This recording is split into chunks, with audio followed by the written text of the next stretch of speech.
Welcome to village cooking style. இன்னும் நம்ம சேனலை சப்ஸ்கிரைப் பண்ணாதவங்க சப்ஸ்கிரைப் பண்ணுங்கள். இன்றைக்கி நம்ம பார்க்க போகிற ரெசிபி வெரி ஈஸி அண்ட் சிம்பிளாக செய்கிற டேஸ்டியான மட்டன் பிரியாணி. வாங்க அதுக்கு தேவையான பொருட்கள் என்னென்னு பார்க்கலாம். இங்கே நான் ஒரு 3 டம்ளர் அரிசி எடுத்து வச்சுருக்கேன். பாசுமதி ரைஸ் ஒரு 400 கிராம் அளவுக்கு எடுத்து வச்சுருக்கேன். இதை நம்ம ஒரு 2-3 டைம் வாஷ் பண்ணி 20 மினிட்ஸ் ஊற வைக்கணும்.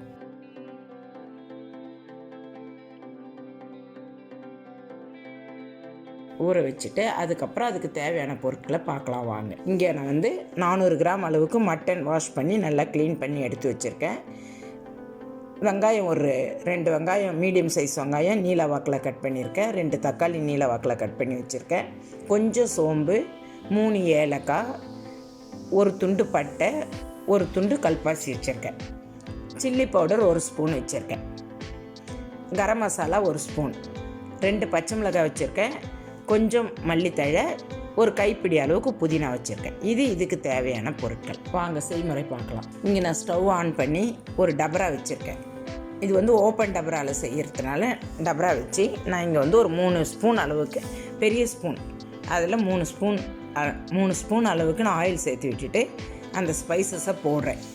சோம்பு, ஏலக்காய், பட்டை எல்லாம் போட்டு அது பொரிய விடுறேன்.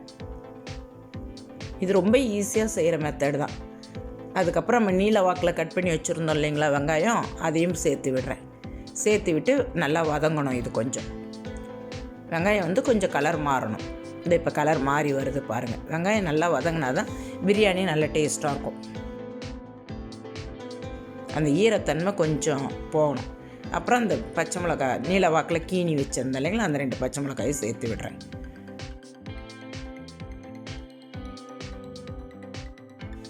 சேர்த்து விட்டுட்டு அப்புறம் மட்டன் சேர்த்து விடுறேன். இது நம்ம டைரெக்டாக இதே மாதிரி சேர்த்து வதக்கலாம். குக்கரில் வேக வச்சு போடணுன்றதெல்லாம் இல்லை. இதே மாதிரி செஞ்சால் நல்லா டேஸ்ட்டாக இருக்கும். நல்லா மட்டனும் வெந்து வரும். நீங்கள் ஒன்ஸு ரெடி பண்ணி பாருங்கள், தெரியும்.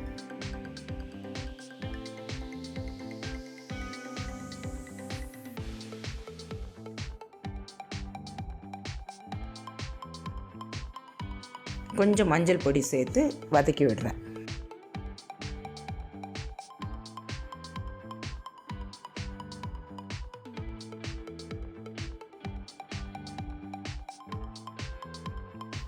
இப்போ ஜிஞ்சர் கார்லிக் பேஸ்ட்டு 1 ஸ்பூன் போடுறேன்.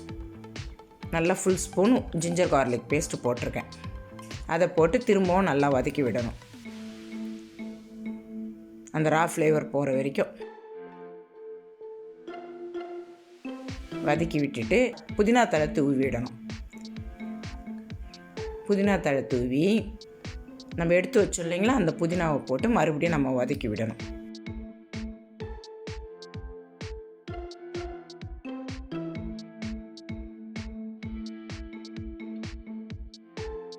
கடைசியாக தக்காளி சேர்க்கணும். இப்போ தக்காளி சேர்த்து விடுறேன் பாருங்கள்.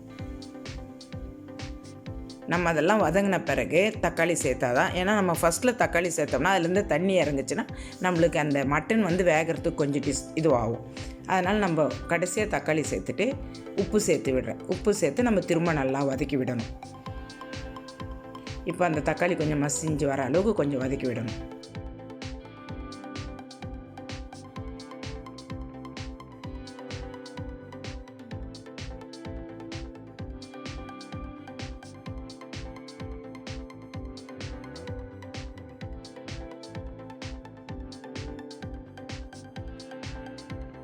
கொஞ்ச நேரம் ஒரு 5 மினிட்ஸ் மூடி வச்சுருந்து திறந்து ஓப்பன் பண்ணி பார்த்துக்க பாருங்கள். இப்போ தக்காளி நல்லா மசிஞ்சு வந்திருக்கு.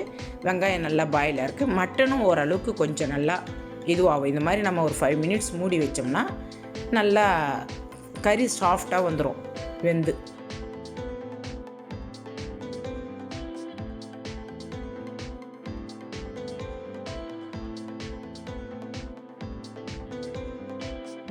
இந்த ஸ்டேஜில் நான் சில்லி பவுடர், மிளகாய்த்தூள் போடுறேன். தனி மிளகாய்த்தூள், வெறும் மிளகாய்த்தூள் சொல்லுவோம் இல்லைங்களா, அது 1/2 ஸ்பூன் கரம் மசாலா.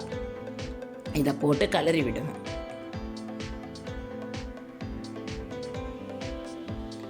நான் இங்கே 400 கிராம் அரிசி செய்கிறதுனால 1 ஸ்பூன் மிளகாய்த்தூளும் 1/2 ஸ்பூன் கரம் மசாலா சேர்த்துருக்கேன்.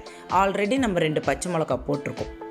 இப்போ வந்து 3 டம்ளர் அரிசி நான் ஊற வச்சேன் இல்லைங்களா 20 நிமிஷம். அதனால் 7 டம்ளர் தண்ணி, அதே டம்ளர் மெஷர்மெண்ட்டில் 7 டம்ளர் தண்ணி ஊற்றுறேன். 1க்கு 2, 1 டம்ளர் அரிசிக்கு 2 டம்ளர் தண்ணி ஊற்றணும். 3 டம்ளருக்கு 6 டம்ளர், எக்ஸ்ட்ரா 1 டம்ளர் ஊற்றி மூடுறேன். ஏன்னா மட்டன் பிரியாணிக்கு எக்ஸ்ட்ரா 1 டம்ளர் ஊற்றணும். அப்போ தான் நான் கரெக்டான பதத்துக்கு வெந்து வரும். நல்லா உதிரி உதிரியாக வரும் சாதம். 1 டம்ளர் எக்ஸ்ட்ரா ஊற்றிடணும். உப்பு காரம் அவங்கவுங்க தேவைக்கு.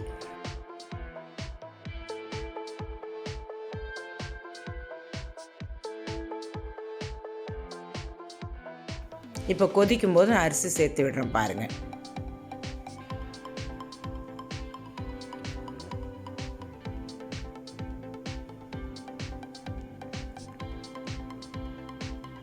அரிசி சேர்த்து விட்டு நம்ம நல்லா கலரி மூடி விட்டுடணும். மட்டன் பிரியாணிக்கு 1 டம்ளர் எக்ஸ்ட்ரா ஊற்றணும். சிக்கன் பிரியாணிக்கு கம்மியாக ஊற்றினா போதும். 1 டம்ளருக்கு 2 டம்ளர். இப்போ நல்லா கொதிக்குது பாருங்கள்.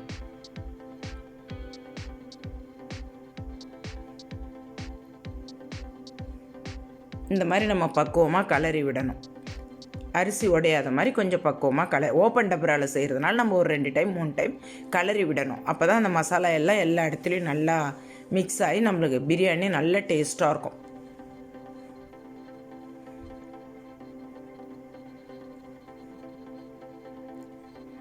இப்போ பாருங்கள், ஒரு 75%க்கு குக் ஆகிடுச்சு.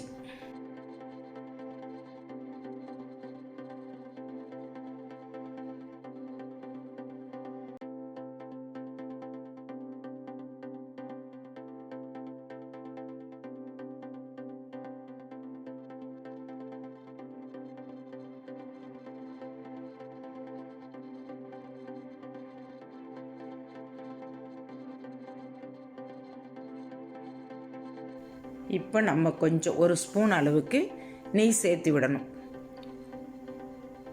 நெய் சேர்த்து விட்டுட்டு மல்லித்தழை மேலே தூவி விடணும்.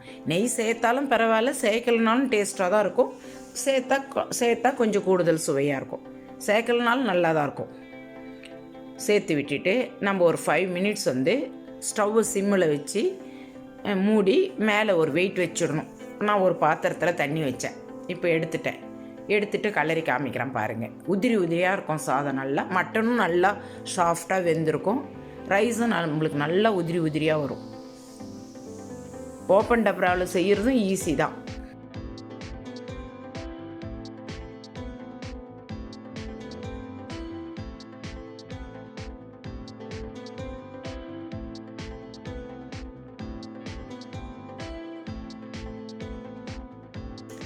இப்போ சுவையான பிரியாணி ரெடி. இப்போ நான் வந்து அந்த மட்டன் பிரியாணி ஒரு பவுலில் எடுத்து வச்சுருக்கேன் பாருங்கள். பக்கத்தில் வந்து தயிர் பச்சடியும் கத்திரிக்காயும் செஞ்சு வச்சுருக்கேன்.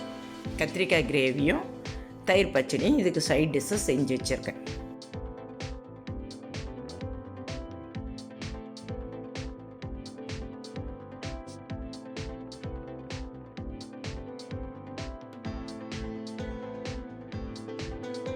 இந்த வீடியோ உங்களுக்கு பிடிச்சிருந்தா லைக் பண்ணுங்கள், கமெண்ட் பண்ணுங்கள், மறக்காமல் உங்கள் ஃப்ரெண்ட்ஸுங்களுக்கு ஷேர் பண்ணுங்கள். இன்னும் நம்ம சேனலை சப்ஸ்கிரைப் பண்ணாதவங்க சப்ஸ்கிரைப் பண்ணுங்கள். தேங்க்யூ.